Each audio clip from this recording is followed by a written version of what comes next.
Hello, everybody, and welcome back to the Sanderlanche podcast. Today, we're going to be discussing 3 chapters of The Way of Kings, chapters 60, 61, and 62, wherein we see another one of Dalinar's visions. Dalinar and Navani share, some private time, and then Kaladin does a dance? Question mark. I'm Data, and with me today is Jamie, Joe, and Dak. So hang on to something, everybody. The Sanderlanche is about to begin.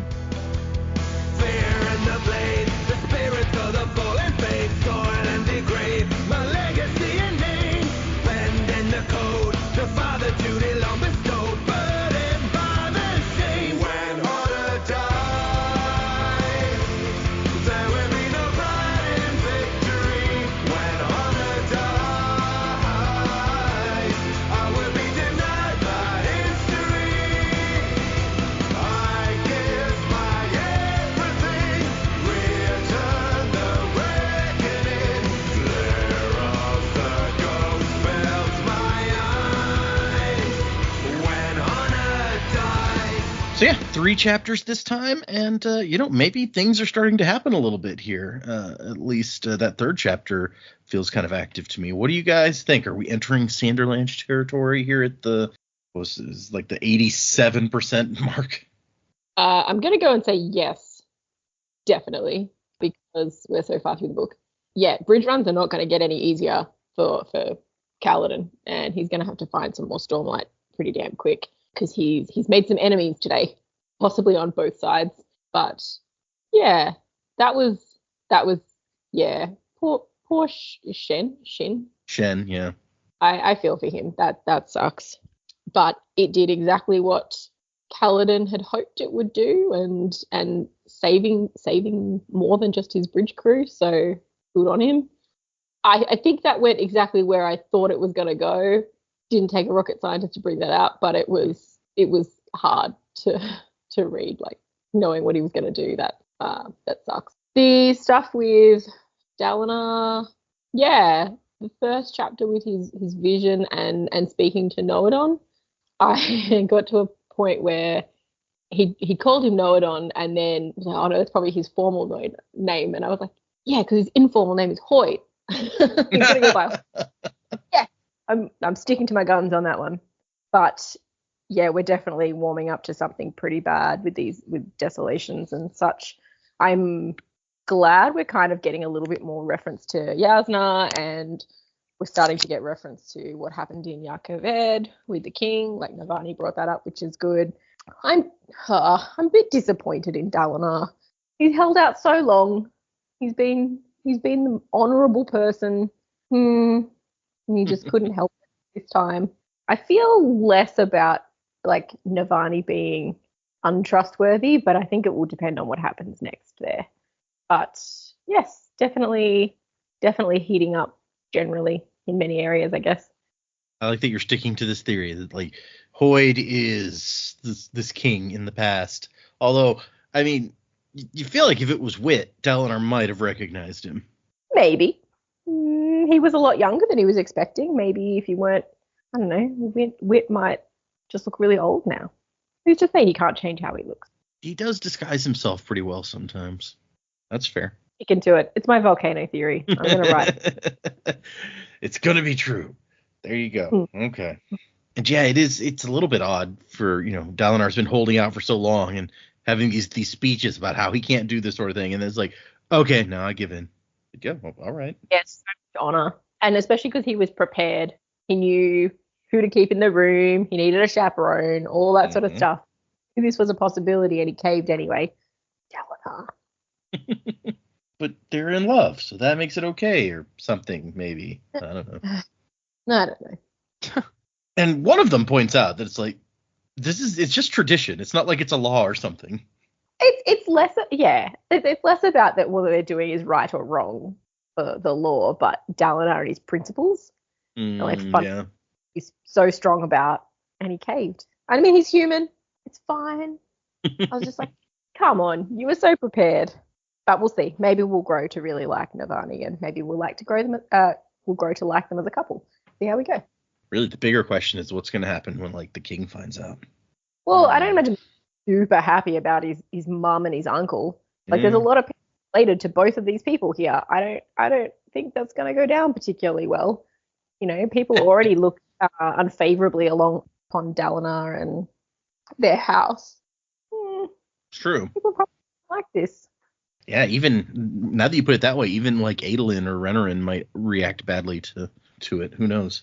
Although they seem to really like her, but that doesn't necessarily mean that they want. You can like your aunt without wanting her to be your stepmother. Yeah. Yeah, I'd say we're definitely in Sanderlanche territory at this point now. We're not like to the crazy breakneck speed of Sanderlanching, but like I feel like we're picking up some momentum, picking up some steam.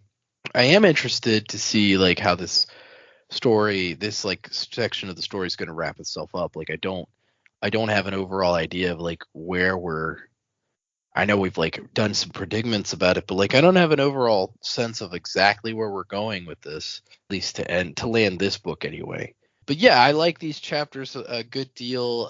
Dalinar, I'm super into the like, oh man, he discovered a language that's dead, and like he's like translating it without realizing it because he's speaking the language while he's having these visions, and like that kind of stuff to me is really cool.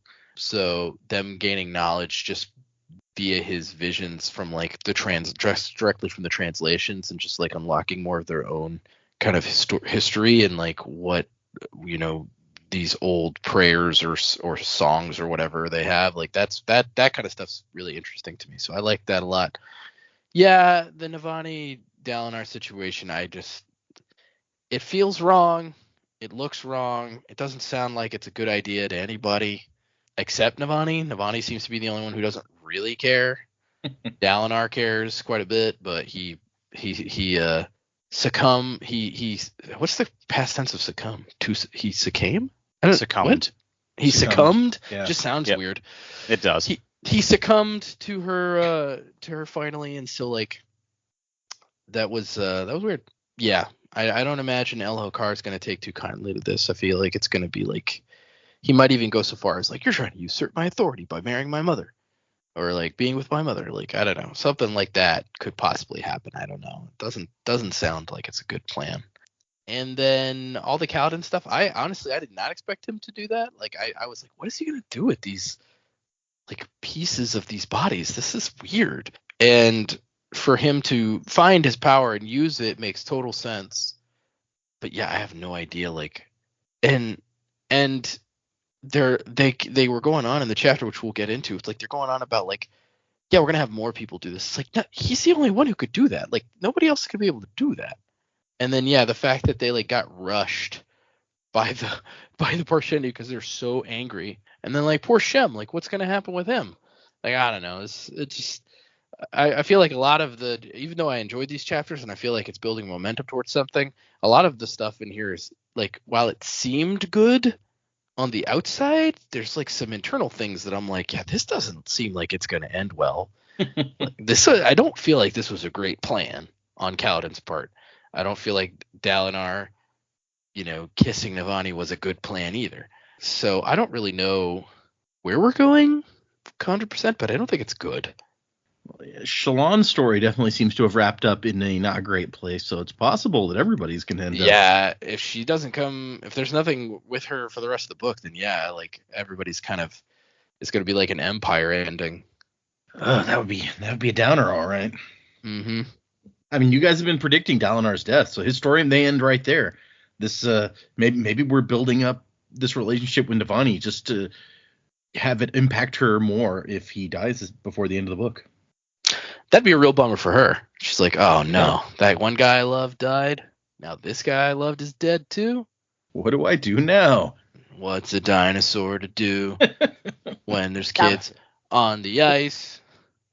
Somebody call their mom. Dalinar's going to have nothing to do with what's going on. It's just going to be Elhokar. It's just going to be like, you did what to my mom? That would be hilarious if like something horrible happened and you think, oh my gosh, Dalinar's going to die. And then he survives only to get executed when he gets back because Elhokar's like, wait, you're going out with my mom? No, that's not going to happen. That would be actually very Game of Thrones now that I think about it. Yeah, that would. I'm just imagining Navani going down the list of like, Gavilar's dead, Dalinar's dead. Who's number 3 on my list? Sadeas, come here. Oh, jeez. Is Dalinar Ned Stark? Is that? I guess kind of. He's kind of the king's hand, a little bit. Yeah. He's the honorable lord in a decadent court. Yeah, he's the king's uncle for sure. Yeah, good set of chapters. We're ramping up to something, but honestly, I have no idea what. Because like I feel like, okay, so what's the end Sanderlanche going to be? It's like, is it going to be ending on a down note? Kaladin's escape attempt with his boys somehow fails. How's Dalinar going to die? Like I don't know. Like I feel like with things like Mistborn, each of those books, they had sort of a very clear end goal of what you expect to happen by the end of the book. You know, the Lord Ruler gets toppled, or Luthadel gets saved, or the world gets saved, and you just don't know how. But you expect that's what's going to happen. I generally don't know what the what of this book is for the end, much less the how. So, well, yeah. Well, I'm just writing it at this point. I liked Dalinar's little chapter. I liked Navani just getting to show off her stuff. Just like she had a chance to be the engineer rather than like the schemer that we haven't really seen much of her scheming. We've just suspected her of it and sort of been hinted at. But like, yeah, she got to do the whole, and this is the drawer where I keep various lengths of wire. And it was really nice. Like, oh, okay. I like seeing like the depth to you. And yeah, the bridge run. I didn't think he was going to wear the bones. I thought he was just going to like scatter the bag, and the Parshendi would just freak out when they see it and just like not know how to react to that. I wasn't expecting him to start wearing it. So that was a whole thing. I forget his name. The Lord who's now in charge of the bridges, who we've mostly seen his wife talking. He talked this time. He did, finally. we were talking. I was like, can he talk? And yeah, he can. And I love the moment where Sadeas just confronts the two of them, and Kaladin's like, yep, meant to do it. And Sadeas like, oh, very good. You're promoted. And the Lord's just like, you could have got me fucking killed. And Kaladin's like, but I didn't. I got you promoted. What are you gonna do? But I didn't. And you can't kill me now. Yep. Now they need me to keep doing this, because Sadeas is just very much on the, oh my god, it's an even more efficient way to kill Bridgeman. Brilliant. Matal is his name, by the way. Matal, okay, yeah. I had forgotten who he was completely. Because it wasn't his wife this time. You're like, who is this? Yep. I don't know. Maybe I don't know about Sadeas. Have we been just like thinking about it wrong the whole time? Was Sadeas' dad killed when Bridgeman dropped a bridge on him, and so now he's just like, he just hates Bridgeman with a passion, and that's his goal in life, is to kill as many of them as possible? Sounds legit. Because yeah, I don't know. It's bizarre. He doesn't care about them. It's like, it seems a little bit past just doesn't care about them and actively wants them to die. So I don't know. He is slightly disappointed when he's like, I guess this may mean that the Bridgeman won't die anymore. Yeah. Seems like a waste. Yep. But yeah, no, cool chapters. Poor Shen. Where the fuck we going? Is the end of these chapters, really. I do love it that we're like almost 90% of the way through this book, and we're still like, what is going on? What are we doing? You love that, huh? No, like that you guys are feling that way. That's really interesting at this point. We've never had that happen. He's got a sense of superiority, huh? Might I remind you, this guy reads from a card. So new. Yeah, it's a new experience to get to this point and be like, I still don't know where we're going. Yeah. I mean, well, we take comfort in the fact that there's about to be, there's 3 more epic sagas. There's about to be a 4th of this same story. So it's true. Yep. Well, okay, let's get into these chapters. We start out with that which we cannot have, and the epigraph on this one is, the death is my life, the strength becomes my weakness, the journey has ended. So real funny, happy stuff. This one's collected secondhand, considered questionable. So this, I mean, I don't remember if it's the first one we've had collected secondhand, but I feel like that's revealing in a way that if this is somebody like watching people, like if these are symbol heads hanging out watching people die, they didn't see this person die. Somebody told them later, oh yeah, that guy said this. They're just down at the symbol head bar, and the bartender said, yeah, I heard this happened earlier. And the guy who records him is like, wait, what? He's like, hey, we missed a death. Oh, really? Yeah. Do we like have a agent nearby who heard it? Yeah, we got Tim. Ooh, Tim, he's really unreliable. Okay, I'll record it this time, but like we really got to be there next time. What have we told you? You don't let Tim go out alone. That's for sure. Lug nuts, precious lug nuts. And Jimmy comes up a lot. He does. He's an easy scapegoat. Yeah, that's true. So, and now I'm thinking of the symbol heads as the cloaked robot elders. Yeah. So the people who are dying, they say their quotes, and the symbol heads go, silence! Very good. Nice. And then they're silent because they're dead. Yeah, exactly. It works out every time. Okay, so we start this chapter with Adolin being like, and that's why you cannot abdicate. And Dalinar's like, all right then. And Adolin's like, wait, what? Oh yeah, you convinced me. You had valid points. And I love Adolin's like, good wait, job, I son. actually won an argument with you? But Dalinar specifies he's going to write up a thing and have the king witness it, saying that Adolin has permission to depose him if he grows too mentally unstable. So I'm sure that won't come back to bite us in any way later. I get why you need as long as Elhokar it's only Adolin. I get why you need Elhokar to sign and notarize it, but that guy is not reliable. He'll just forget about it. What did my uncle say? Nah, he was crazy when he said that. I notarized it? That doesn't sound like me. That doesn't sound like me. Signing paper? That doesn't sound right at all. Yeah, that's slave work. What are you talking about? That's what we have parchment for. Really, he can't read, so I don't know how like Elhokar witnessing it means anything, because that paper could say anything. Yeah, could say Elhokar's a caca head, and he's like, "Yep, I sure am. I sure saw that, whatever it was." Whatever it just you says said on Dear that paper." Freezer. And there's a picture of a butt. Muffin button. So he's collected his family. He got Adolin and Renarin and Navani all up in his room with him because they're waiting for a high storm to show up. They're not 100% sure, but it's probably coming. And Dalinar is still trying to get Adolin to, trust Sadeas a little, or at least be okay with the fact that Dalinar is trusting Sadeas. And he's like, man, I don't care if he is listening to the Way of Kings. He's just trying to, mess with you. He's manipulating you. And Dalinar's like, it's not even about the money. If I can reforge this alliance, then it's worth any cost. In a way, I'm manipulating him. And Adolin's like, fine, I'm still not gonna keep my hand on my money pouch when I'm near him. Said he's just a pickpocket also. Yeah, why does this High Prince want your money? When he has the most gem hearts? Right? He's actually just a kleptomaniac. We caught him stealing a candelabra last year. It's just a little character trait of Sadeas that we didn't learn about until now. He's just always taking stuff. He's Wayne. Oh no! Did you forget we already had a kleptomaniac character? I did. I mean, yeah, to be fair, that was almost 2 whole books ago. Fair, okay. I like Navani also being like, just as a side note, I never liked Sadeas, even when you and he and Gavilar were all buddies. Wait, no, 3 books ago. White Sand. Yes. Oh, yeah, if you count White Sand, yeah, that's fair. And then, when they start discussing Elhokar a little bit and things get awkward, Renarin's like, hey, Navani, what's up with that fabrial that's sitting on your shoulder? And she smiles, and Dalinar's just like, man, I can tell that she was hoping somebody would ask her.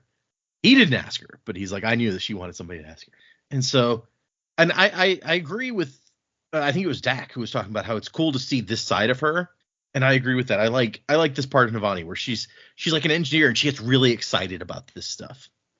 We talked about previously when when they were like, what's your favorite kind of character? I'm like, I like these like scholarly type characters, and this is her going into that a little bit.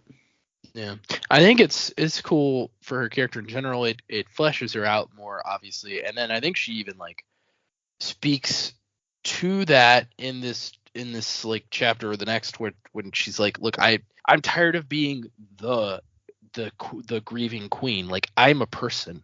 Like, I have feelings. I want to be me. And so like I think this is, you know, like us kind of getting a sneak peek of like, okay, there's more to this person. Like she's got stuff going on. You know, she has feelings. She's a person. Yeah, she's not just Cersei Lannister. Right. Did Cersei not have hobbies? Her hobbies were getting her children into positions of power. And then blaming them when things went wrong. As you do. Yeah. But the other thing with Navani here, just like geeking out over her fabrials and stuff, as I'm reading, and I'm just like, oh, Yasna is really your daughter. Because I could 100%, like she says later on, like Yasna's a historian and not a builder or anything.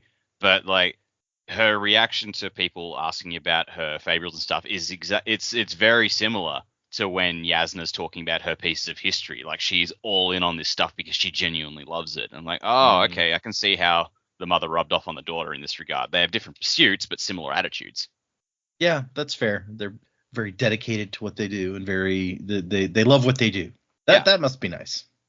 Be able to dedicate yourself to something you really love. And Dalinar even calls it out in his thoughts. He's like, oh, this isn't Navani the king's mother or Navani the political schemer. This is Navani the excited engineer.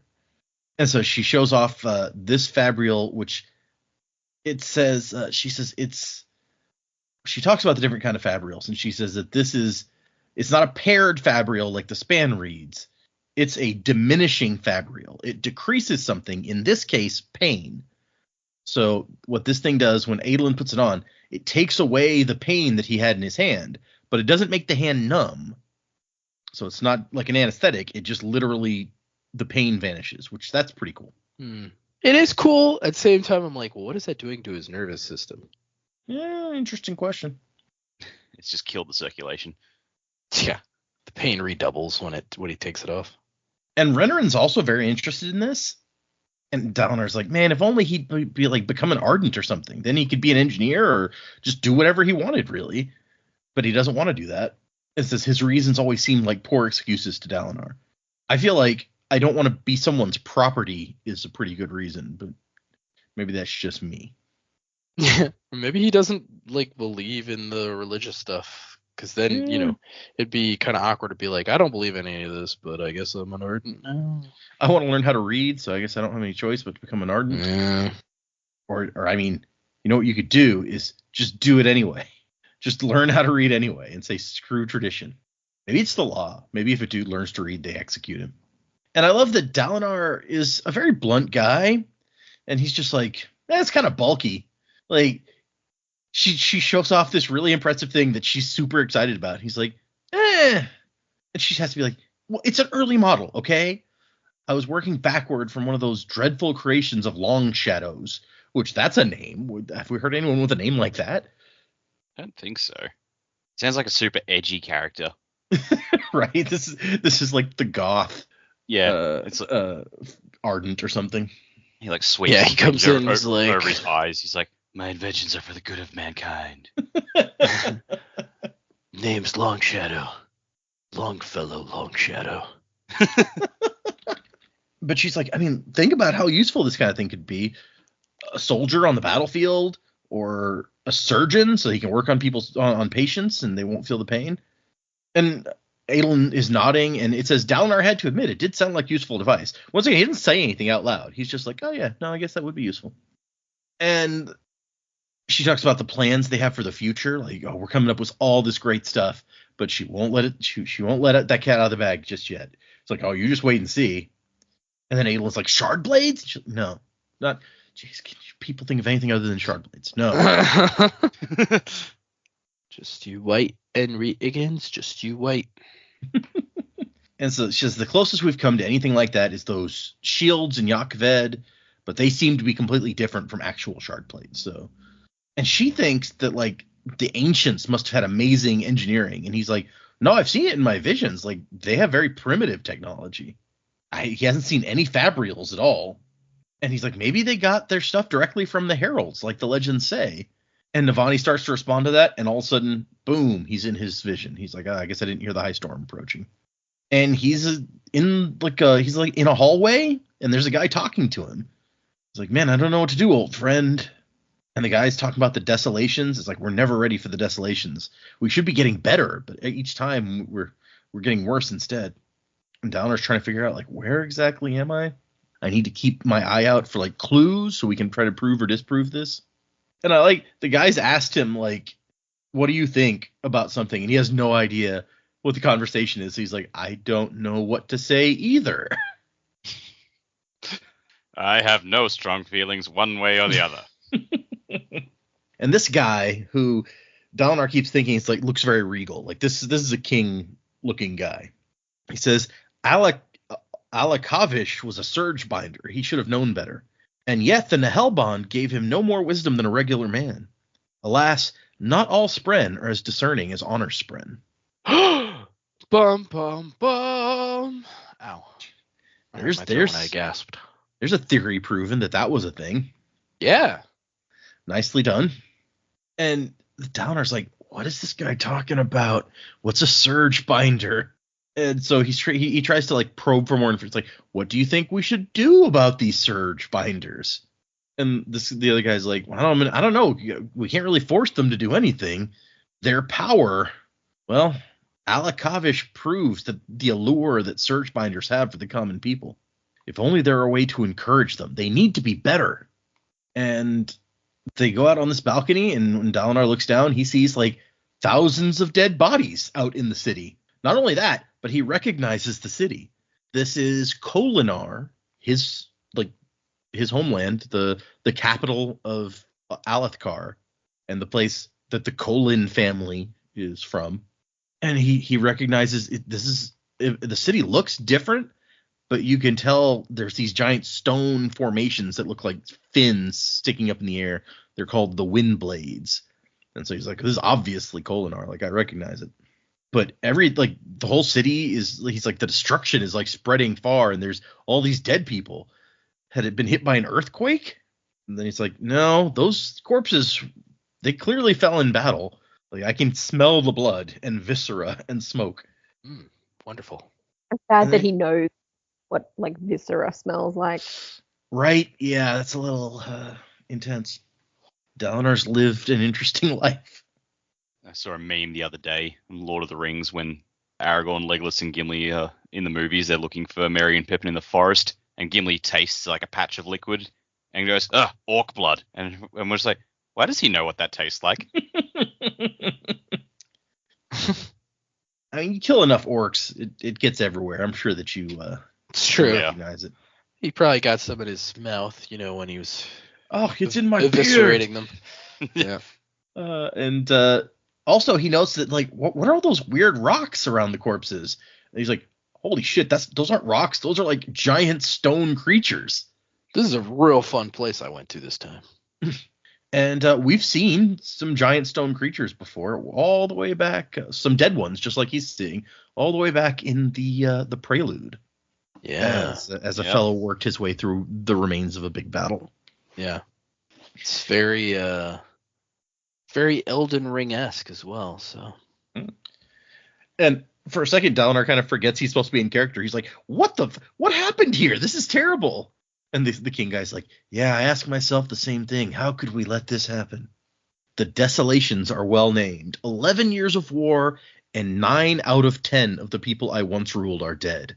So 90% of the population of his kingdom is dead. Those aren't good statistics there, Data. Give us some like show statistics. We don't want to hear these statistics. Yeah. Show statistics, you say? Alrighty then. Oh, what a digression segue. What have you done? Let's find out. Hold on. Yeah, we haven't done a show statistics segment in a long time. Yeah, I'm all about it. Hey, our latest, as we record this, our previously posted episode is at 999 views. Sweet. Exactly. So. Hey, come hang out at the Sanderlanche. I've had some local folks ask me about the show, so that's kind of really cool.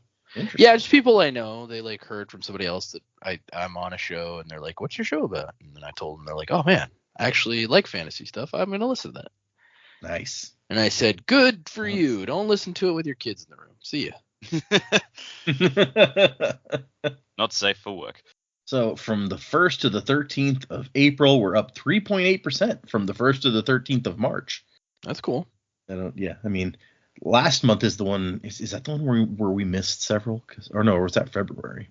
That was February. It's February, yeah. Yeah, that was not our best month. We were down 31% from the usual numbers because of not having episodes for half of the month. But let's see. So far in April, what's the audience looked like? 61% from the US, 8% from Canada, 4.5% from the UK, then India, Germany, 2% from Australia. 148 downloads in the 2 weeks that we've been in April so far. Let's see. Where in the US is the top listens? California at 8.8%, and then Texas at 7.8%. So go Texas. Let's check Australia. New South Wales is leading Australia at 28%, and then Western Australia with 26%. Really? Nice. Yep. Huh. Victoria, Queensland, Australian Capital Territory with a whole 5 downloads in April, and then South Australia with 1. Very spread I out. mean, download it. Did you download it, Dak? Yeah, I downloaded it. Well, I there think you it go. automatically downloads to my phone. Spotify still the biggest percentage of our audience at 42%, with Apple Podcasts coming in second. Nice. How's your YouTube viewership? Are you still putting them on YouTube? Yeah, they're going up automatically on YouTube now. I don't think we ever get a bunch of, although we have been getting comments on, like, somebody's been watching through the older episodes, or listening through the older episodes rather, on Podbean, and leaving many comments on episodes. I get like multiple comments a day sometimes. Oh wow. It's like, wow, this person's tearing through.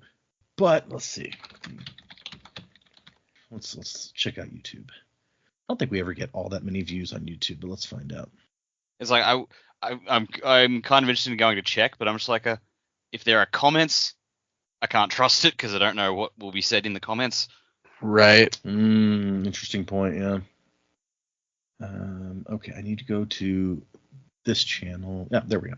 So look at our videos. So the last one went up 4 days ago when it went up on the podcast went up, and it has 17 views. So 17, 25, 29. For some reason, chapters 48 to 51 and interlude 7 and 8 have 50 views, which is like almost double other ones. Which so yeah, I mean, usually we end up with like 25 to 30 YouTube views, it looks like. Although the first Way of Kings episode has 118. So a lot of people checked that out, and then they were like, nah. First episode usually gets it all, doesn't it? That's true. That's where you get the most people like, we'll give it a shot. And then they're like, that Joe guy, he sucks. I like that you say that, because as I was scrolling through the thumbnails on YouTube, there's a thumbnail of Joe from the convention standing next to Marisai. And that's when we read Perfect State chapters 5 through 8. So all of our thumbnails are like these random images of things, and then there's one of Joe. Yeah, well, we were at the con, and it was during my baby break still. Yep, tickets for the con this year are supposed to go on sale soon. I'm waiting eagerly to pick up. I may even try to grab a VIP one this year. Hey. Oh, look at you, bougie. Just, I mean, people have said good things about it. You get in, you get your thing early without having to wait in line for your badge. You get into the place, because you remember how the line was to like buy stuff at the store. You get in early to buy things. Even the second one, even though it was only the second convention, the lines were real long. Yep. The line at the store and the line at that place where you like redeemed tickets or whatever. That was always super long. Yeah, that, and then also the line to get your badge. I remember we weren't too far back in the line at that point, but it still took a while. We were inside the building, at least. There were a lot of people who weren't, and it was a cold. Was it November? November. Yeah, November. So anyway, there's our statistics portion. Thank you, various people, for checking out the podcast. Let's see. One more quick look here. We had about 500 new downloads each of the previous days. So, and we are at 316.5 thousand total downloads Nice. of the audio podcasts. So. Yeah. Well, while we're on this digression, Pretty nice. if you guys still haven't checked me out on Twitch, I'm playing through Final Fantasy VII Rebirth. I had to take a break for a while. I was having internet issues, and then I got sick. But I'm going to get back to it pretty soon. And so you haven't missed a whole lot yet. You can go on my YouTube channel and see what you've missed so far and come hang out. It's a great game. It's fantastic. So I'm finally playing it. Yay. Yeah, that's right. I gave it to him as an early birthday present because I said, you got to have this. Josho Play on Twitch. No spaces. JoeshowPlay. Come hang out. Say hello. If you do spoil something, you will be banned. That is that's just just putting that out there. Yeah. Okay. All right. Let's back to Dalinar. So apparently this Alakavish guy started a war, him and his surge binders, and then a bunch of people died in that war, and then a desolation started, so it just was worse than it would have been otherwise. And he's like, yeah, a lot of people want to blame Alakavish, but really, is he just a symptom of a greater disease? When the Herald's next return, what will they find? If we continue as we have, maybe we deserve to lose. And this is where Dalinar starts putting two and two together. He's like, maybe this is before the Knights Radiant. I thought these were going to be chronological, but they're not necessarily. So what if they don't exist yet? What if this is like the person who inspires, writes the book and supposedly inspired their whole order? And so Dalinar says, as a test, like, there is honor in loss, which is apparently a phrase used several times in the Way of Kings. And the guy is like, using my own sayings against me, Karm. And Dalinar is like, oh my gosh. And he starts like fanboying. Like, oh my gosh, it's him. Geeking it's out. Noadon. Oh my gosh. It's Noadon. Oh, I love him so much. Why don't I have my book so he can sign it? Oh, yeah, you don't know. Damn it. I'm in a vision. I don't have my copy. And then, my God, it's Calculon. Exactly. And then Noadon's like, I'm thinking of giving up my throne. And Dalinar's like, wait, what? No. You can't do that. And he calls him Noadon, and the guy looks at him like, what? Dalinar's like, right. That's like more of a title that he was given later. Even the name, like Bajerdin, the other name that we know for him, is probably not actually his real name. And I feel like if it was me, because that's the kind of person I am, my first instinct would be like, man, I want to figure out what his real name is. Like, that way, like, I'll know this historical fact that's been lost to time. And I'd be sitting here like, how do I slip into a casual conversation? Like, what's your name? When I'm supposed to be one of his closest friends. But now Dalinar's just like, no, the people need a leader. You can't quit.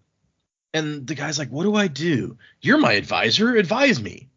Hold on. Go back. Okay. Because he says, when Dalinar says, oh, the people need a leader, and Noadon says they have leaders, princes, kings, surge binders, and soulcasters.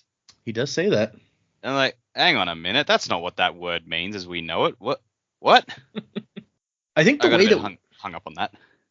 I feel like it may have been mentioned, maybe I'm imagining it, that like the people who use, like, the devices are called soulcasters. The people who use them routinely to soulcast are also called soulcasters. Really? I don't remember that at all, but it could be true. We've been reading this book for a long time. Maybe Data's giving us some inside info by accident again. Or honestly, it's even possible that I'm misconstruing something, because in the Way of Kings Prime, there were people called soulcasters, but it worked very differently from how. Well, not very. It worked differently from how it works in this book. So yeah. Well, it's one of those things too. It's like, this is probably the one you've read the least, right? So like, there's stuff sometimes. I don't know. I've read this a bunch of times. Oh yeah. Yeah. But of the Brandon Sanderson stuff, would you say this is the series is the one you've read the least? Let me think. I've read Mistborn lots of times. That's probably the one I've read the most. There's not that many series, because I don't know. Elantris may be the one that I've reread the least. I've probably read The Way of Kings more often than Elantris, although as you go further in Stormlight, I've reread them less often because they're newer and I haven't had as much time. Like, I've read Rhythm of War 2 or 3 times at this point. But I know I've read this one several more than that, but yeah, Elantris is probably the one that I've gone back to the fewest times. Unless, once again, you count White Sand, which I haven't read that many times. Okay, sorry. Moving forward. And so this guy's like kind of lost hope in humanity. And he's like, man, I don't have faith in people any longer. Put two men together and they'll find something to argue about.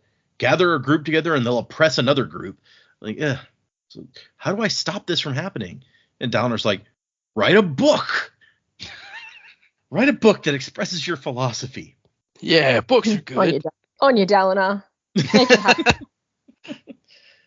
and this Noadon, as he keeps calling him, is just like, that's like the stupidest idea I've ever heard.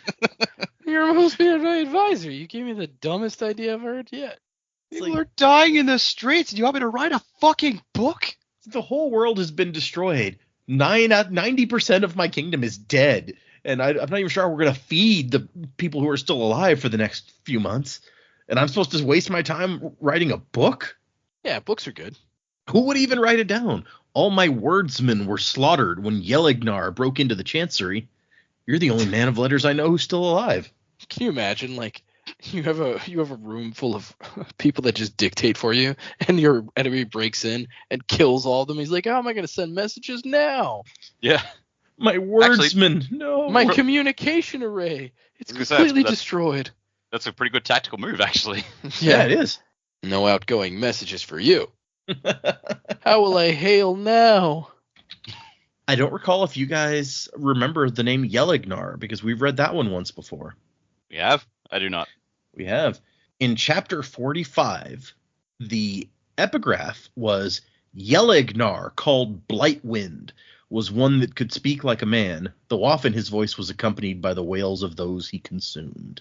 And this is one of Yasna's notes, we decided. And the note about this quote says, the unmade were obviously fabrications of folklore. Curiously, most of them weren't considered individuals, but instead personifications of kinds of destruction. So sounds like this guy's a badass, is what they're saying. Yeah. I mean, according to her, this is probably not even, this is just a fabrication of folklore. But according to Noadon, whoever it is broke into the Chancery and killed the wordsman. Well, yeah, but I mean, it could just be hyperbole, right? So like this guy's a badass warrior king, like warlord guy, and then the hyperbole about him would be like, you know, he consumed people or whatever. Okay. Well, like the epigraph, I've just flicked back to chapter 45, and it's like Yelignar was one that could speak like a man, so it sounds like he wasn't even a human at all. Maybe he was a Voidbringer.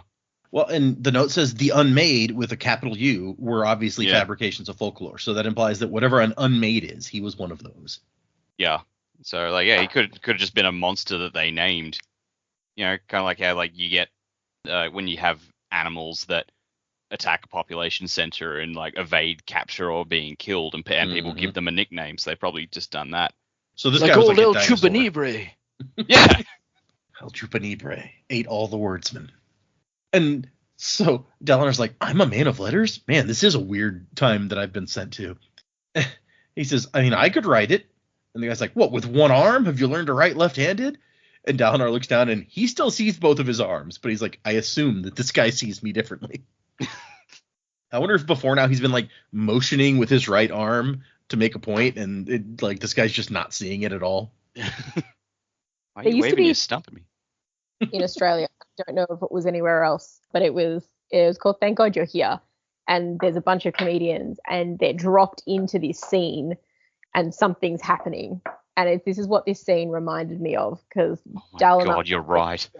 Just present this information like, what, you can suddenly write with your left hand? It's like, oh, yep, cool, didn't know that. And it just reeks of that show, and I loved that show, and I ate up all of this. That's great. That was a great show. Like, yeah, that was like an improv thing, right? Yeah. Yeah, okay. It's like I am vaguely familiar with it. Yeah, comedian would just go. I think there's still an improv technique called Thank God You're Here. Probably from that. Possibly. Based off. Oh, okay. And okay, so Noadon's just like, no writing. We need to rebuild. I've got to convince the other kings, the ones still alive, not to seek advantage over each other. And he says, no, this isn't a time for writing. It's a time for action. And then, unfortunately, a time for the sword. And Dalinar's like, wait, what? Like, Noadon, the guy who wrote this whole philosophy of, like, convincing people and not forcing them to, do what's right, he's saying it's time for the sword? Jeez. Remember, kids, don't meet your heroes. Right. Swords. And I do like that Noadon then apologizes. Like, oh, I'm sorry. I asked you for suggestion, and then as soon as you gave me one, I was like, that's the stupidest thing ever. That's super rude. My bad. Oh, I'm man, just on I it. wish so many people would take that message to heart. Yeah. And so the guy turns to go, and Dalinar is just like, oh my gosh, that he's going to become one of the most influential writers Roshar's ever known. And he looks at all the corpses and stuff, and he's just like, I know you're there. What does he decide? Did he unite them? And then whatever the voice is that usually comes at the end of these is not showing up as he calls. So he just goes, you're right about one thing. To be human is to want that which we cannot have. And then he's back where he was. I really thought that that he was going to start saying that stuff, and then, like, Noadon was going to come back and, like, who are you talking to? He brings Noadon back to the present. Noadon's like, what the fuck is this place? What? Where am I? Who are you people? That would be impressive. Yep. That's a very different story if you bring this famous guy back from the past, and that's the direction the book takes. Can you imagine if, like, every time he had one of these visions, he brought something back from it? Like the first vision we saw where he's in the battle with those smoke crab monster things. Like, one of them came back and it's just out there in the wilderness now. Oh, jeez. That would be bad. I feel like way fewer people would doubt what was happening to him if that was the case. Yeah. I'll show you. I'll bring back another monster next time. Yeah, what are you going to do then? And he's kind of pissed off about this one. He's like, that one was meaningless. I learned nothing. If you brought that guy back from the past, it'd basically turn into Bill and Ted's Excellent Adventure. Yeah, it would, right? Wild, like Adolin and Renner are like, wild stallions. Oh, look at that. No, That'd be quite a turn. Yeah, that would be. I can't help imagining Adolin and Renan doing Bill and Wild Ted. Stallions. Yeah. air guitar and. So Navani that's the book we want. It's not the book we got, but it's the one we deserve, I feel like. I don't know that that's the one we deserve. Bill and Ted's Stormlight Archive. I like how Data was super into it, but as soon as you, like, put words to it, he's like, ugh. No, I want it, and yet I know that it would be horrifying. No, okay. So Navani has been writing things down this whole time, and she's like, what was the last thing you said? The very last words you spoke. And he's like, I was quoting this guy. I said, like, to be human is to want that which we cannot have. And she's like, he says, why? And then she ignores him, writing furiously. And then she goes, do you have a copy of, oh yeah, I thought you would. These are Yasna's books, right? And he's like, oh yeah, she wanted someone to take care of them. So apparently he just has a box of Yasna's books that he's watching while she's gone up in this room. And so Navani pulls out a book, and she finds a phrase in this book in a different language, and she reads it off, and Renarn's like, hey, that sounds kind of like what he said when he was in the vision. And she's like, no. It's exactly the same phrase. I wrote down all of it as best as I could, all the stuff that you babbled today, because I thought it might be helpful, and this exact phrase is in here. It's a line from a song. An order of artists who live on the slopes of the silent mountain in Yaakoved, century after century, have sung these words. They claim they were written in the dawn chant by the heralds themselves, but the meaning has been lost to time. And so you just spoke a line from one of the songs. Not only that, you appear to have translated it. It's like we can't. One sentence isn't much, but this might give us the key to translating the entire script, which we've heard the dawn chant mentioned as this, like, lost language that they can't translate. Some incomprehensible dead language. Hello, bonjour. Crazy gibberish. There's so many subtle references to French being a dead language in that show. Yep. That's not one of the subtle ones, but. And she's like, Dalinar, you might just have cracked one of the most perplexing and ancient mysteries of all time. And he's like, yeah, cool. Adolin's like, wait, what are you saying? And I'm saying that we have the proof that you wanted. And Adolin's like, well, he could have heard that one phrase. And she's like, and extrapolated a whole language from it? No. he's speaking a language that people no longer speak. So unless you know some other way that he learned to speak a dead language, these visions must be real. Whoa. And so in order to have more than just this one sentence translated, she's like, Dalinar, I want you to describe everything and tell me exactly the words that you spoke. And that's the end of that chapter. Although we do get a nice little picture with a bunch of women's script writing on it of like a bracelet with 10 lights on it. Is that a soulcaster? No, this doesn't fit the description of a soulcaster. But I thought maybe it was like that Pain Fabrial that she made, but that one was described as like being like spider or crab-like, and this isn't really either of those. Yeah. So I don't know. Chapter 61 is Right for Wrong. And the epigraph here is very short. In the storm I awaken, falling, spinning, grieving. And we cut back to the same room just a little bit later after he's spent several hours talking about his vision. She's like, how are you so sure that it's Noadon? And Dalinar's like, I'm just sure. That was him. I've had this book read to me so often. I know him. It must have been. And they talk about the desolations a little bit. Like, what do we know about the desolations? Not the tales the Ardents tell, but like real history. And Navani's like, I know a little, but Yasna's the historian. And he's like, I think I saw the aftermath. Maybe were those corpses of Voidbringers? Those like giant stone whatevers? Could that give us more proof? And Navani's like, not as good as this linguistic proof. This is amazing. She's like, once like we figure out how to translate the Dawn Chant from what you're doing, like no one will be able to dispute that you're seeing something real. And Dalinar's like, wait, you're going to tell other people about my visions? And she's like, well, I mean, we have to, right? How else are we going to explain what's happening? And he's not terribly comfortable with that, but I think that, she has a point. And then Navani's, as they're talking about like the source of this, Navani's like, your son's told me that you sought out the old magic. Why? What did the Night Watcher give you? And Dalinar's like, nope, not telling. I feel like we heard nothing about this Night Watcher and the old magic for so much of the book, and now all of a sudden it's cropping up every couple of chapters. I'm like, what the hell is this? Fair question. And so, yeah, he's just like, no, I'm not going to tell you. It was a long time ago, probably not relevant at all. And he's thinking, will that day never stop haunting me? Was not losing all memory of his wife enough? And it's like, what about Renarin? Would he, like, condemn me for what I did? And it's like, he looks at Renarin and it's like, curiously, Renarin didn't seem bothered, just thoughtful. Do we know the boon he got is the boon forgetting his wife, or was the boon taking the pain of his wife's loss away, and then the curse was forgetting her? It's like, well, yeah, I'm going to take the pain away. You're not going to remember her. We do not know what was the boon and what was the curse.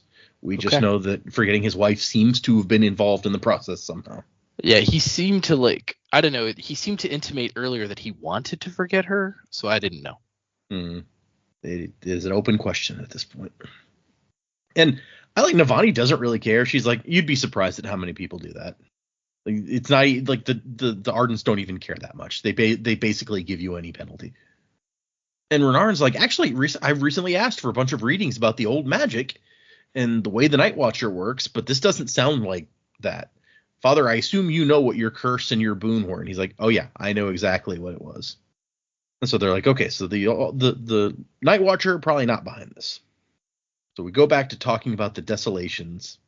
And Navani keeps trying to put it off, like, I'm not really the best person to ask about this. And he's just like, well, I mean, I don't trust anybody else. Except for Yasna. Yasna's not here, though. So what were the desolations? And he's like, I mean, like wars. The Voidbringers came again and again to force mankind off of Roshar and into damnation, just as they once forced mankind and the heralds out of the Tranquiline halls. So the religious story is Voidbringers came, kicked them out of heaven, the Tranquiline halls, onto Roshar, and then they tried to push them off of Roshar into damnation, which I guess is like hell. Dark. Yeah, right? And so eventually he's like, Dalinar's like, I just got to think all this through. Can you guys give me some room, please? And Renarin leaves, but Navani's like, dude, aren't you happy? Like, we're proving that you're not crazy.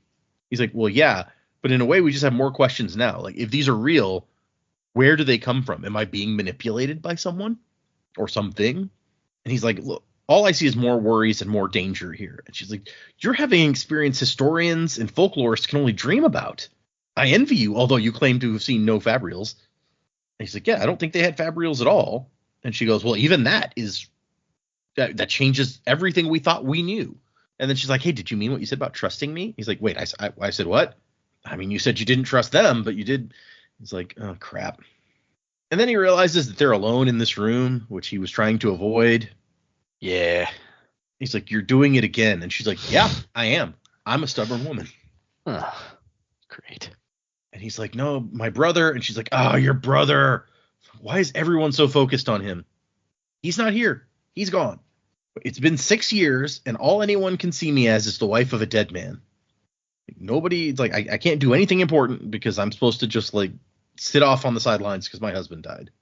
And I'm not going to take that from you. We were friends before I even met Gavilar. And then she's like, she starts tearing up, and he feels very strongly about this. Like, oh my God, she's crying. I've never seen her so sincere. And then he kisses her, which, potentially a mistake there. Yeah, not a great choice there, Gavilar. I mean, Dalinar. You really just shouldn't go around kissing crying women. Like, Yeah. don't. It's He didn't say I know why you're sad. So yeah. Kind of. He didn't spook it, not Yeah. yet. Or shut her up. I don't know. Like, I just wanted to shut her up. you know, yeah. Yeah. No, yeah, I agree. It's a little bit, yeah. And he said he thinks it was a mistake. He knew it as soon as he did it. And yet he continues to do it. It lasted long, too long, wonderfully long. His mind screamed at him like a prisoner chained in a cell and forced to watch something horrible. This is just really dramatic similes. And but like, he's always wanted her, and he had to watch his brother court, marry, and then hold the only woman that young Dalinar had ever wanted. So yeah, I mean, I get it.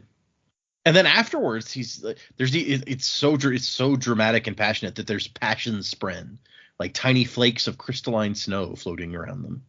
But once this kiss is done, he's like, we can't, like, this is, and she's like, shh, shh, shh.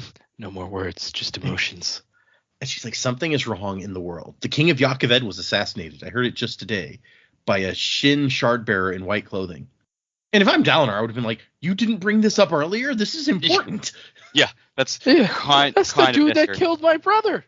No, Arnie, think for a second. How's your son gonna take this? Yeah, right? And then she even is like, have you heard the messed up shit men say when they die? Most people are ignoring it, but like some people are starting to talk. That's such a weird thing to like start talking about. It's like, and these guys, they're dying and they're saying weird stuff right before everybody's talking about it.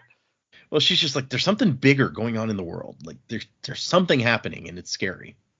And he's just like, oh yeah, I've heard about that.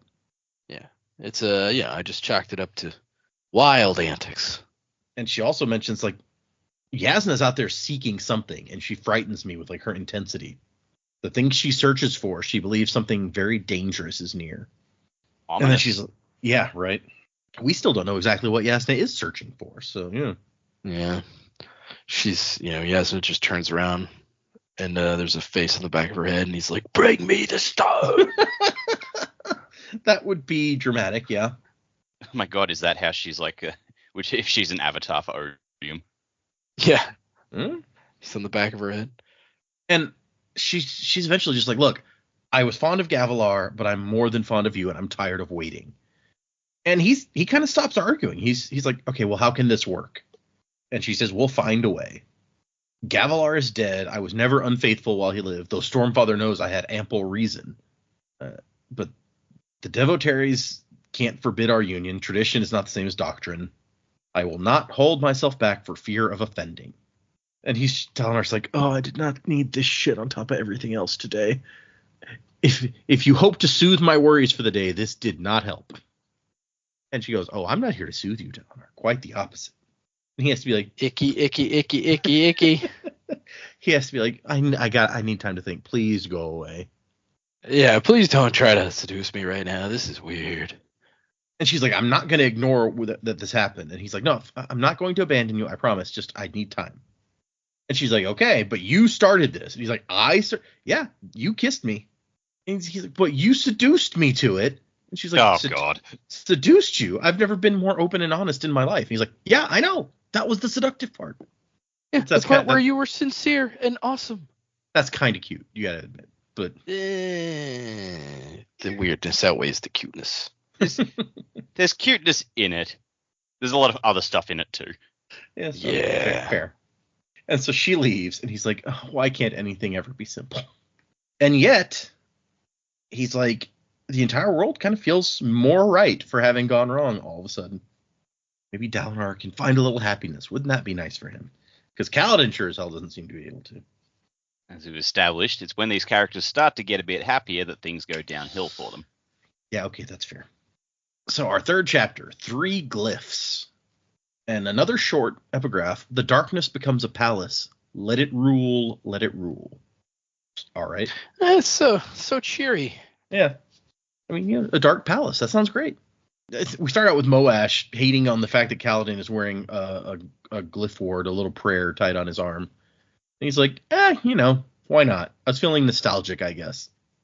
And everyone is like, not happy because they were scavenging like all night and then they barely got any sleep and now they're going on a bridge run. It's like, we're all going to die. Like, what else can we do at this point? And like Moash's suggestion is like, we're in the middle of the army. Why don't we just attack the soldiers right now? Maybe go after Sadeas. Like we'll try to kill him. And Kaladin's like, no, that's stupid. You dumbass. You've never been more wrong. And Kaladin's like, I've got a plan. Maybe it'll work. If it doesn't, I'm going to be dead, and Teft has orders to lead you in an escape attempt tonight. You're not ready, but you'll have a chance. And that's good enough for Moash. He's like, okay, as long as there's a plan, I guess. It's all part of the plan. And Kaladin's thinking about, like, he'd been super contrary. He's now equally loyal. And while he's a hothead, he's also the best one of them with a spear. So Yeah, Dak, lay off of Moash. No. nah. And so we see Sadeas with his red shard plate just clumping along. Good for him, I guess. And then Kaladin notices Dalinar using the Sadeas type bridge crew instead of the mechanical ones. And he's like, so much for his honor and not sacrificing bridgemen lives. And we find out Lopen did manage to get the armor that was hanging under the bridge. And so he's like, give it to me right before the assault. And Lopen says a one-armed Herdazian is still twice as useful as a no-brain Delethi. Plus, as long as I've got one hand, I can still do this. And makes a rude gesture at the soldier. And then there's a weird fight where one of the soldiers wants some of their water, and they're like, no, go get your own. Yeah, I feel like this was just written to add tension. Like, oh, are they going to get found out? Yeah, right. Yeah. And Lopen's like, hey, I've got a cousin in the water cruise. Maybe that guy needs a little payback. And Colin's like, dude, not now. This is not the time. Also, how many cousins you got, bro? He says in response to he's just like, well, you can never have enough cousins. You bother one of us, you bother all of us. I don't think that's how cousins work. Apparently it is for Lopen. He's very close to his cousins. What can I tell you? And so as they approach the battle, Kaladin gets the armor and puts it on. So he's wearing the Parshendi's armor as his own armor, essentially, and he's got the shield with the Parshendi bones attached to it. And he's seen how Parshendi react, and even just Parshmen, as we've seen through Shen, when you interfere with their dead. So he knows that this is going to draw some attention. And so he pops up, and the Parshendi are the archers are just like so shocked by what they're seeing that like they lower their bows and stop singing, and they're just like, what the hell is that? And yeah, they are deeply offended by anyone messing with their dead. So this is just like horrific. Kaladin has desecrated this body so badly. Multiple bodies in point of fact. And so then a new song starts up, and all the Parshendi start aiming at Kaladin. Just like, guess I'm going to fight in the shade. Yeah, right. And so he uses some of the stormlight that he's got in his bag and to try to keep dancing ahead of the arrows as they all fly at him. And he gets sliced a couple times, but the stormlight heals it up, so that's pretty cool. When he gets wounded in the arm, it says it leaks light instead of blood and then seals back up. So yeah, that's completely normal. That's what you want. And so yeah, there's just dozens and dozens of arrows slamming into like all around him and into his shield, and getting deflected off of the breastplate, or one of them almost knocks his helmet off.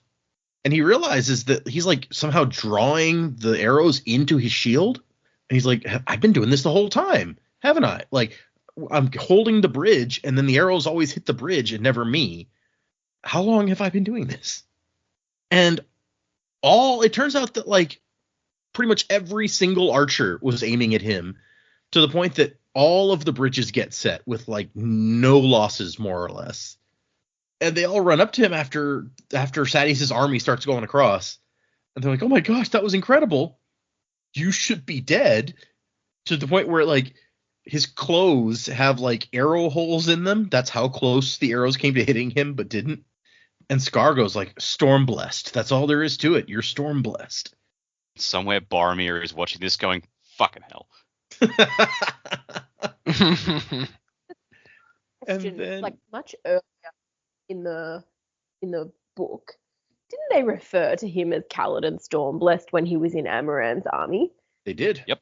So his being Stormblessed as such still's been around a lot longer than even he's aware of, you would think, maybe, because whatever's happening to him, Syl said that she's doing it. She is the storm blessing. I think, well, in some of the flashbacks to when he was in Amaram's army, like we saw her flying around, or we saw a windspread, and we just assumed it was her. That's true. I don't know that. Yeah, it's like when in that one scene where he throws a bribe to the medics to pick up his guys, and like the pouch sticks to his hand for a second, and there's a windspread laughing, and he's like, stupid. Oh, that's right. Yep. And then you guys are like, oh, that's probably Syl. She's been around longer than we thought. So yeah, maybe.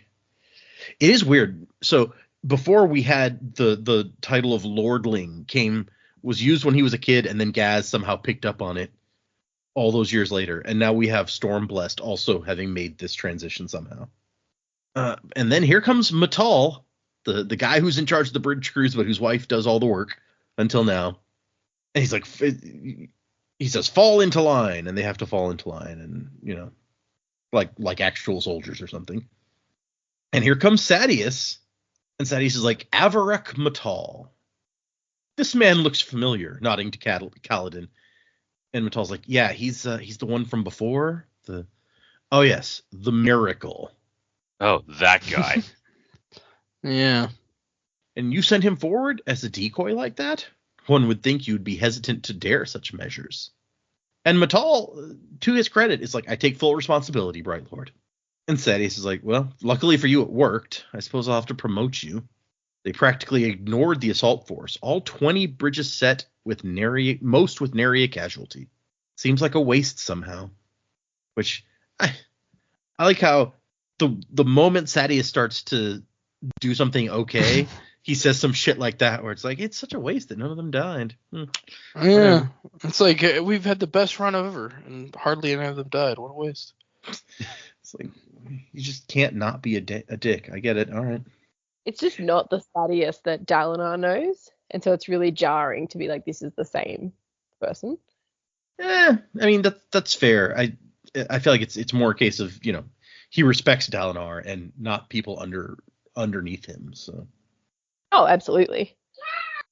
That's one of those things where it's like you never know someone really until you see how they treat people under them.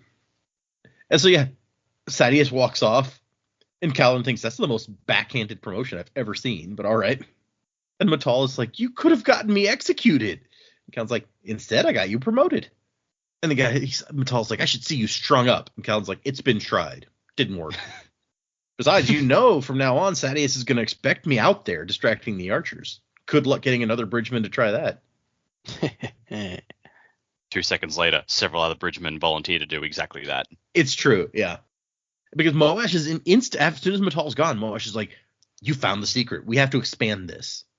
And Scar's like, I bet I could dodge if I was doing nothing else. Like, just concentrating on that. So Moash is like, yeah, we should dress up like 5 guys in Parshendi bones to run out there and distract them. And that reminds Kaladin. He looks back at Shen, and Shen is like just sitting on a rock all sad, like tears running down his face. And Kaladin feels bad, as he probably should, about horribly desecrating bodies when he knew what it would do to this guy. The inside of Shen's mind is like, they did it. They really did it. Those bastards. What do I do? I guess I'm just going to cry. And Kaladin's watching, just going, I know why he's sad. It's me. I'm why he's sad. Yeah, it's me. Wouldn't that have been a different story if Spook was like, I know why you're sad. It's me. It's me.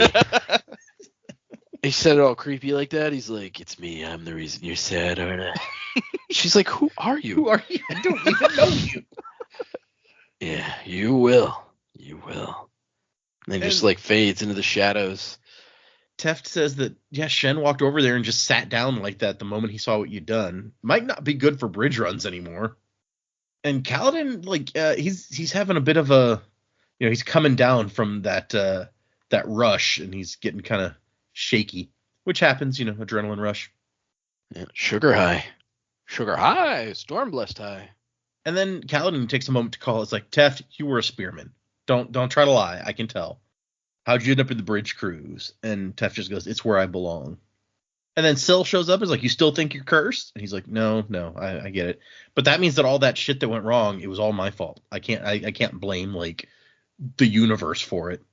Is this the Hoyd lesson? Well, but then Syl is like, you cannot, it's not your fault. Everyone who died is not your fault. And she tells him that he was pushing himself too hard, and he's like, do the impossible, Kaladin. Save everybody, but don't push yourself too hard. Also, don't feel guilty if you fail. He's like, I can't do all of this. Yeah, which I feel like that's fair. It's like, you want me to be all these things and do all these things, but you also want me to not feel bad when things don't go right. It's like somebody has to take responsibility. If I'm supposed to be doing all this stuff, then I have to take responsibility when it doesn't work. Yeah. And they start treating, so some of the bridgemen were wounded, not from his bridge crew, but some of the other ones. So they start treating a guy, and Lopin's like, Kaladin? Kaladin's like, what? Because he's working. So, Kaladin! And then he realizes he didn't call me Goncho. He called me by my name. This is serious. And he looks up, and some of the Parshendi have punched through Sadius's line. They have bows, and they're going to shoot these arrows at Kaladin's crew, which it's never been an issue before now. Once the army gets across, then the Parshendi don't care about the bridgemen anymore. Not today. That's not how it's going. And somewhere Sadius is just going, oh, goody, bridgemen might die. Exactly. And Kaladin realizes, like, there's no time to do anything. 50 arrows are about to come flying at his bridge crew. They've got they don't even have a bridge to protect them. They're going to die. And then all of a sudden, a single figure in slate gray armor, wielding a sword as long as many men were tall, comes through and just, like, starts cutting them down. And very quickly, these 50 archers are reduced to corpses, as it says. And the shard bearer turns and salutes the bridgeman and heads off to fight some more.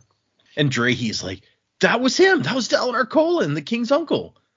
And Lopin's like, oh my gosh, he saved us. And Moash, who before now was kind of into Dalinar, is like, whatever. He just saw a group of undefended archers and took the chance. Light Eyes don't care about us, right, Kaladin? I told you he'd turn around. You did. You predicted it. Kaladin's like, yeah, no, you're right. But in his head, he's thinking, I mean, then why, like, salute us like that, if that's all it was? It's like, okay, from now on, we have to pull back further after the soldiers cross. They're not going to ignore us anymore because they're pissed. Yeah, I did a bad thing, and now they're mad at us. And Moash is like, holy crap, everything went our way today, basically. Like, this is great. And Kaladin goes, wait to see if we escape. That's the real test. And that's the end of our chapters. So, yeah, things are starting to come together. We figure out Dalinar's visions are real, although I don't know that any of us actually doubted it at this point in the book. But at least maybe it'll shut Adolin up. And then Kaladin comes up with a cool plan and kind of sort of almost meets Dalinar. So let's get into predicaments. Where are we going next? And next, to do the chapter titles again, why not? We are reading 4 chapters next time. And the first chapter is called Fear. The second chapter is called A Man of Extremes. The third one is called The Tower. And the fourth one is called Codes. So, predicaments. What's going to happen? Where are we going? I've got no idea. Yeah. So, I mean, Dalinar and Kaladin have gotten as close as we expect them to at this point. So I'm hoping, well, at the very least, Kaladin will be like, huh, this is a bit weird. Like he saved us and then saluted. So like we've already seen that happen. If Dalinar was to approach or ask something, because Dalinar wants to research the Parshendi, and now you've got someone who's actually gone and provoked the Parshendi and provoked a different reaction out of them. So I think Dalinar is going to be pretty intrigued. So I'm hoping that it's really not that far until these two actually get together. Perhaps it'll be that Sadeas and Dalinar will talk about Kaladin, because now they've both got an experience on the same day. Yeah, we'll see how that goes. Fear, I mean, there's a lot to be afraid of. I don't know. A man of extremes could be in reference to Kaladin and taking the action that he did. The Tower, perhaps another vision for Dalinar.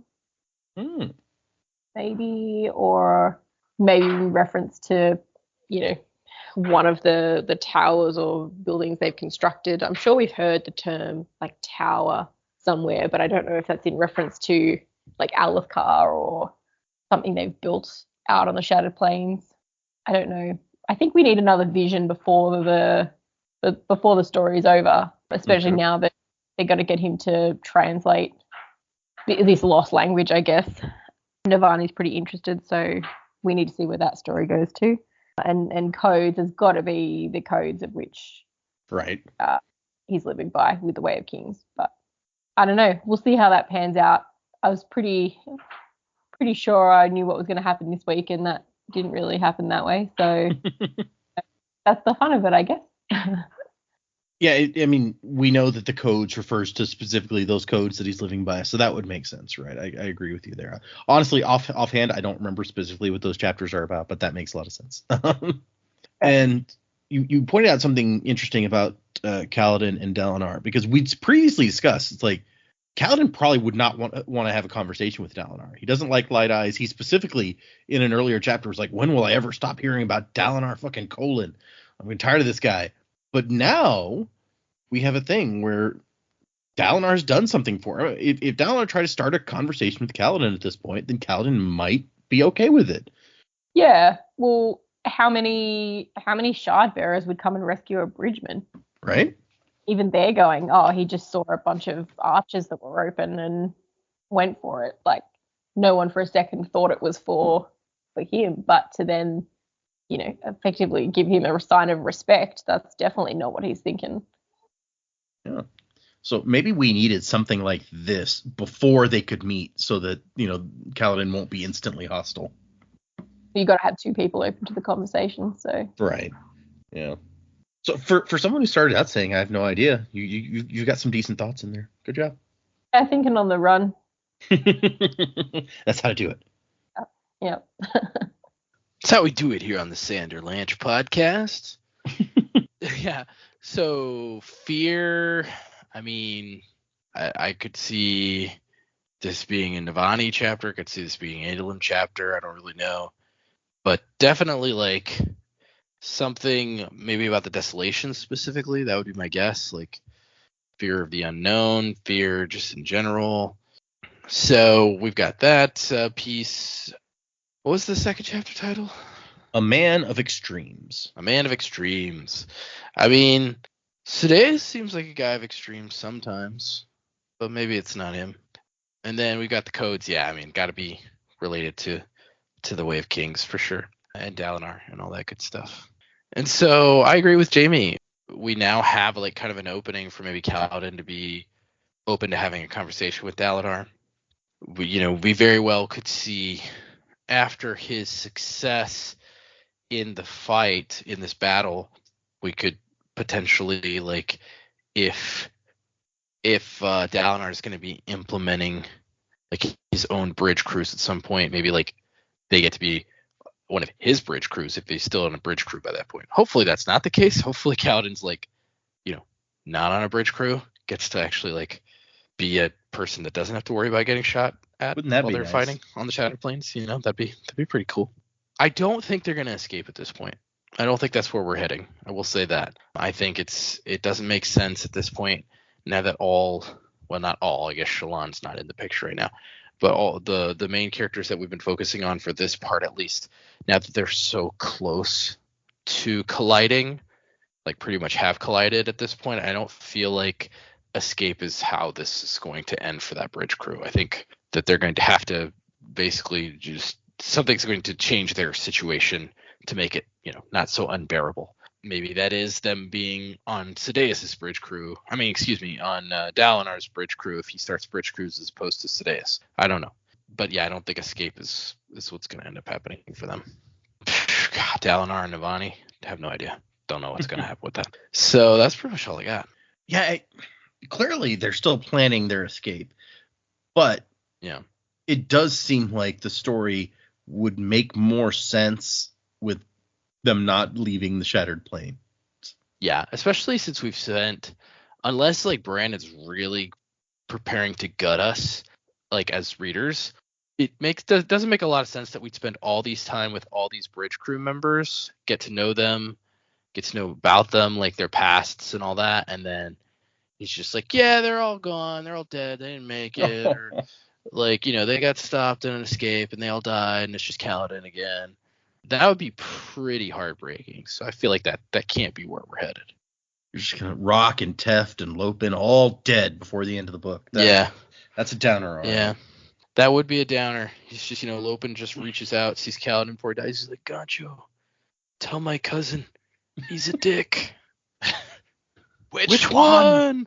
Which one? I was thinking even more like Infinity War, where it's like he's Spider-Man and Kaladin is Iron Man, but he's like, Gancho, I feel funny. But if he's talking with Australian accent, it'd be like, Gancho, I feel like shit. I feel like shit, mate. Gancho, I feel funny. Not ha-ha funny either. I don't know what's going on. I'm scared. On the bright side, Moash should be dead. Moash is the only survivor of the bridge crew. It's not even Kaladin. Moash is the main character from here on out. Oh, fuck. Dak's like, I'm done. Oh, the emails will not stop. Okay, yeah. That's Joe's found the darkest direction that we could go. Not only will Dalinar die, the entire bridge crew is going to die. Yeah. It's only a hypothetical. I don't really think that's what's going to happen. No, that's what's going to happen. It's set in stone now. Oh, I feel bad. It's all Joe's fault. It's not even Brandon who did it. It was Joe. Yeah, it was me. It was I spoke it into existence, and now it exists. Okay. Thanks for that one, Joe. You're welcome. Yeah, I'm really not sure either, as I've already mentioned this episode. It's like I don't really know where we're going still. I feel like the escape attempt it's not going to come off, but I feel like there's got to be a reason we're not thinking of as to why it's not going to come off. It's not just going to be because Dalinar and Kaladin come together and they just put the whole thing off. There's got to be some other like big reason. There's got to be something like huge that happens. One thought I did have, which I don't think it's particularly likely, but I don't really have much else this week, so I'll just throw it out there anyway. They've pissed off the Parshendi so much that their entire game plan changes, and now the Parshendi actually go on the offensive and jump across the chasm. And like I've talked before, it's like, why haven't the Parshendi just jumped before across the plains and just come to the Alethi war camp and just like try to engage them there? Maybe now it's like they're desecrating our dead. That's it. We're fucking ending this, and maybe they do. That'd be fun. Something a bit different. Yeah. As to the rest, like the chapters, I wasn't sure what to make of most of those. I mean, the codes, I'm pretty sure that'll be a Dalinar thing. But the tower, wasn't that like one of the plateaus in the Shadow Plains? Wasn't that like the really tall one? Yeah. So the tower was the name of a plateau. Like you said, it was like the furthest one out that they went to fight on. And I think Kaladin specifically says like no Alethi army had ever won a battle at the tower because it was so far out the Parshendi always get there first. Okay, so maybe they go for another one out there, and maybe the Alethi get it this time. Who knows? So yeah, we'll see on that. I did also have the thought, it's like there's all this talk about why the Radiants turned against mankind or whatever, and I'm like, maybe Odium turned them against mankind, but I don't know if that's something we'll find out this book or if that comes into play in Words of Radiance. So who knows? Okay. I'm glad somebody remembered that bit about the tower, because I was wondering if anyone was going to pull that into some sort of prediction. I mean, there's other towers that we've heard about in the story. There was also, what was it? In the Wandersail, there was the tower that the king lived in that no one ever went in. So there's another tower of relevance. So Yeah, I forgot about that one. I remember just because we're still on the plains, and really, aside from Yasna and Shallan's chapters and like the start of the book, we've been on the plains pretty much the whole book. Yeah, we have. You're right. And I really hope this isn't another, Final Empire Well of Ascension where we spend 2 whole books sitting in the same area, and we're expecting to, like, we spend the entire second book just going, well, surely they're going to leave the city at some point, right? And then they didn't. They did eventually, but for like 5 seconds. Yeah. I'd kind of forgotten about that. That's true. I think I do want to say I anticipate that next week, after we read these next 4 chapters, you guys will have some interesting predictions. They're going to give you some stuff to predict off of. So I'll be entertained next week. I think we'll see what happens. Oh shit! But yeah, you've got you got a couple ideas in there that might have some potential. I don't want to give anything away. This idea about odium, it's interesting. I feel like one of the big mysteries of the book is like the Radiants like turned against mankind. Why? We even saw the flashback of the day of recreance when the Radiants turned, and Dalinar's like, why are you guys doing this? And nobody would answer him. So yeah, that's a big, and it's an interesting thought that maybe odium's involved, because we know odium's hanging around someplace doing something. So maybe maybe that's it. He puts his fingers in some kind of pie. And like this flashback with Noadon, if that was Noadon, he mentions like someone, I assume, what do you say, Surge Binders is one of the orders of the Knights Radiant. So and like one guy in charge of them did something really fucky stuff. So maybe that guy was Odium's avatar for a bit. Okay. So he had the face on the back of his head. Right. Yeah. Sure. Yeah. Previously on Avatar. Sorry, you said that. It made me think of that. Glorious. It's Moash the hero. No. Denied. Okay. Let's do. We have one new review. We have one new patron. Let's do the review first. That'll give Joe a little time to get ready. This review was from Nitron94, and it says, felt like this podcast was made for me. I'm reading Stormlight Archive for the first time, having read every other Cosmere book, and this pod is exactly what I was looking for to accompany me. First-time Stormlight Archive readers, but Cosmere veterans. Glad I'm not the only one who has tackled Sanderson's Cosmere in this particular order. Looking forward to walking through Stormlight Archive with y'all, and keep the Simpsons references coming. Well, thanks for that great review. You are a smoker, Nitro. Yeah. Smoke them if you got them. Smoke them if you got them. All right. Yes, thank you for the review. If you want to get jumped into the misting crew, leave us a 5-star review on Apple Podcasts or Spotify. If you have to send me the picture of it at the email address if you want to do Spotify, because I can't see who leaves those. But Scadrial, the only planet where smoking your friends is a good thing. Interesting point. Yep. All right. We have one new patron at the ska level. Their name is, I'm gonna say this says Ed Sickles, EDSICALZ, Ed Sickles. Ed Sickles, a blood maker if there ever was one, my friend. Ooh, nice. That's one of my favorites. Storing it would be a pain in the ass, but using it, that's nice. Miles 100 lives, man. Yeah, I mean, if you could be Miles, you don't have to store much because you can compound it, so that wouldn't be bad. But to be Wayne and have to hang around being sick for long periods of time, that kind of sucks. Give yourself the constant sniffles. It's fine. We've got a few emails. The first one has a 5-star Spotify rating attached to it. So another review. Yeah, Joe can be ready to put that one. But this the title is Tavorver is a volcano. No, that is in no way relevant. This is from Lenny, or Leniathan, who you guys may remember last week was a new patron. Oh, Leviathan. I Says, don't remember what faring power I gave you. no, I don't either, but I just remember because I was like, it's like Leviathan, but with an N. Yeah. So his email says, "Hi, Dak, Jamie, Joe, and Data. Been a listener for a while now, and I really enjoy listening to your guys' journey through the Cosmere. I've wanted to support you guys for a while, so today I finally went and gave you a 5-star review in both iTunes and Spotify, just for extra support / visibility for you. I use both so I can occasionally listen to old episodes while falling asleep without messing up my order, as well as I subscribed at the Misting level on Patreon. I listen to a bunch of Cosmere podcasts. If anyone asks, Cosmere Conversations, following Nodon, The Storm Pod, My Sister Made Me View It, The Stormlight Archive, The Sandersonian Institute of Cosmere Studies, there's always another podcast, Mistborn Spoilers, and obviously The Sanderlanche. So there's the list. A lot of Cosmere podcasts out there. Yeah, you're gonna need to cut all those. We don't want to advertise for anybody else's podcast. No, that's it's a discussion we've actually had in the Discord. More back when I started the Discord, people were like, wait, like they'd start talking about another, and they're like, wait, is that allowed here? Because some Discords for podcasts don't want you talking about other podcasts, and I'm just like, no, I feel like it's one of those, like, a rising tide raises all ships. So Sure. Yeah. Getting more interest in Cosmere podcasts is good for everyone.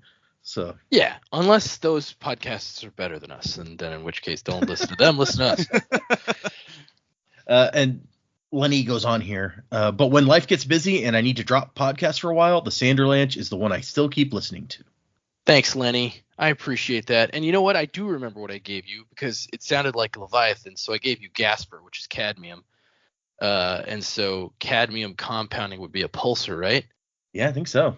So you're a pulsar. Be a compounder, my friend. We have already given him a review one because he says he left a review on Apple Podcast. That might be the one we just read. So if we did, pick whichever one you like better. Yeah. If I've awarded you more than one, pick one. Doesn't matter which.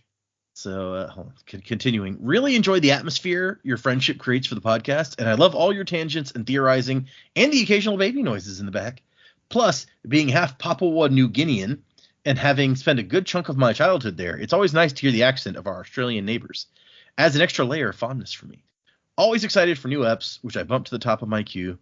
I wish you guys happy continued reading, Sulays. Greetings from Germany, Lenny.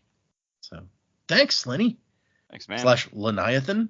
I get where that name comes from now that I know that you go by Lenny. So appreciate the patronage and the reviews. Just going all out. The next email is from Marla. The title is Episode 188, Way of Kings 54 and 55. Morning all. Started listening about 6 months ago and caught up just in time for your most recent hiatus. I started listening because I craved that hit that comes with the first time read through, even if only vicariously. It's been great catching up. And as has been said before, I admire Data's ability to walk the spoiler line, even if I occasionally flinch at how close to the line it gets. As to this episode, I finally felt compelled to write in because, and then the because is a thing that only is for me. Basically what she's saying is felt compelled to write in because they said the thing. Oh, we said a thing, huh? Yeah. How many times have I heard that in my life? You said a thing. You can't say that anymore, especially not at work. Don't say that. In any case, I'm thrilled you all are finally doing Stormlight. Can't wait to hear everyone's thoughts on the rest. Enjoy the journey, friends, from Marla. That was supposed to be a joke, by the way. I don't say inappropriate things. No, sure. No, we none of us believe you. So yes, thank you for that email. We have one more. I'll go ahead and read this last one. It's actually two because, well, you'll see. This one is from Jamie. It says, not Jamie on the show, a different Jamie. Although, I mean, I guess Jamie could have emailed us and lied about who she was, but then she could have picked a different name. Why would you use the same name? So it says, I'm loving the podcast. Hello, Sanderlanche crew. I've been listening to you since the middle of February, and I'm almost caught up. Sometime during the first or second Mistborn episodes, I realized that you were currently on the Way of Kings, which I was also reading at the time, so I swapped between past and present. I'm currently on episode 189, The Way of Kings 56 and 57, and also episode 107, Shadows of Self 13 and 14. Is next. I don't recommend listening to us in that order. Hey, if it works for you, I guess. Yeah, I mean, you do you, but I don't recommend that. It's not the recommended way to do it. I swapped to Podbean when I realized I could listen at more than 2 times speed and could leave comments. So I am the crazy lady Jamie who has left at least one comment on nearly every single Podbean episode. That's funny. And I'm also the same SW_pants whose Apple Podcast review you read in episode 187. And yes, Nice. SW stands for Star Wars, and then in parentheses, Legends is better than canon. I hope to get through my backlog before the end of April. Anyway, I'm loving the deep insights and predicaments, and that you still bring up Spook, because running jokes are the best. Having 3 of you bounce ideas off of each other while Joe, being the perfect brother, and nag at Data that, yes, of course you know, makes my commute more engaging, and I don't want to stop listening. Data, you're doing a fantastic job of guiding the episodes and making everything spoiler-free. Though at one point, everyone else was saying they were invested, and I was cackling as this was pre-investiture info. Ah, that's funny. Yeah. Sorry if this sounds rambly. It's not even 4 a.m. here, and I have to get ready for work, but really felt the need to write an email for you. Thank you for putting up such great content. Wasn't to the time of next, Jamie. And then she followed up with another email less than an hour later saying, and of course I forgot a few things. First, in the last 2 months, I finished my Stormlight reread, and there were times in the novels, more so than the novellas, that I thought to myself, I can't wait to hear Dak, Jamie, and Joe's thoughts on this event. And then the second one is, I love how Jamie spells her name. As a Jamie with I in the wrong place, quote wrong, I'm hyper aware of the spelling our name correctly. In first grade, there was me, who this Jamie spells her name Jaime. Then there was a Jamie Jamie and a Jamie Jaimee in the same class. So Jamie Jaymee makes a 4th spelling that I know. There's a lot of Jamie in that. Yeah, that's a lot of Jamie. There's a lot of Jamies. And you always get it spelt wrong, which is fair because there's so many spellings out there. When I bought my coffee at work this week, I'm now Jammy, Jammy. Capsule. Is that Capsule?